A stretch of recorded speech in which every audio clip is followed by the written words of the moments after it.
esperança do chamamento, riqueza da glória da sua herança. Fala assim comigo: eu tenho uma herança gloriosa e rica.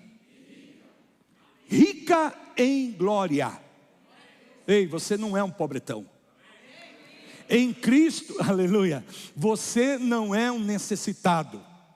Você é alguém que através de Cristo Jesus tem uma herança extraordinária, que é rica em glória. Então essas três coisas: chamamento, herança e poder que opera nas nossas vidas. Amém? A partir do momento que nós começamos a identificar, a compreender essas três coisas, e aí eu volto e digo novamente, compreender no sentido de não somente reconhecer isso como verdades, mas de fazer com que essas verdades se tornem uma realidade na minha vida, funcionem. Então isto que vai acontecer, o resultado destas coisas, é justamente que o propósito eterno de Deus vai se cumprir na tua vida e através da sua vida, que é justamente fazer Jesus Cristo o cabeça de todas as coisas. Quando a Bíblia se refere a Jesus como cabeça, o que você entende por cabeça nesse sentido? Está dizendo que Jesus é o Senhor, que Jesus é o Rei, que Jesus é dono de todas as coisas nos céus e aqui também na terra. Por quê? Simplesmente pelo fato de que todas as coisas nos céus e na terra foram criadas por Cristo Jesus, o Senhor. Tudo que foi feito se fez por meio dele, e nada sem ele foi feito. Tudo que existe nos céus, no plano espiritual, no plano eterno, Jesus é dono, Jesus é Senhor. Assim como também no plano terreno, no plano físico, Jesus também é Senhor. Por isso é que vai chegar um dia, diz a palavra de Deus, que todo joelho vai se dobrar nos céus, na terra e debaixo da terra, e toda língua vai confessar que Jesus Cristo é o dono, é o Senhor de todas as coisas. Amém? De todas as coisas.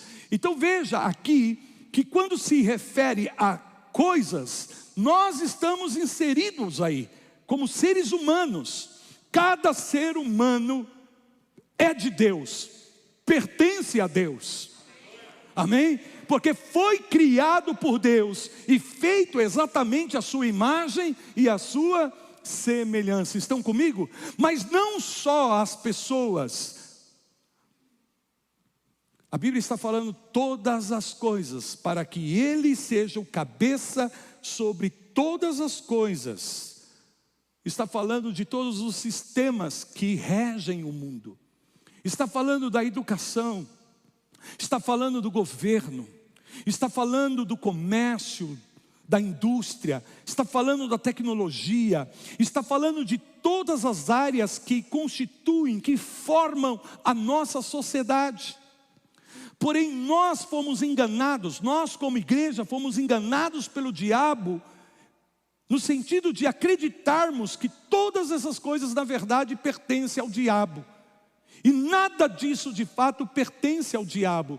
Tudo é do Senhor Jesus Cristo. A educação é do Senhor Jesus Cristo. O governo é do Senhor Jesus Cristo. As artes, o entretenimento é do Senhor Jesus Cristo. A ciência, a tecnologia é do Senhor Jesus Cristo. A economia, todas as coisas pertencem ao Senhor Jesus.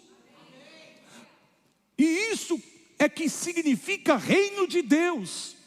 Porque reino tem a ver exatamente com isso, com o governo de Deus. Por isso que Jesus nos ensina, como filhos de Deus, a fazermos essa oração: Pai nosso que estás nos céus, santificado seja o vosso nome, venha a nós o teu reino, e seja feita aqui na terra a tua vontade. Então o que é o governo de Deus nos céus, deve vir sobre a terra.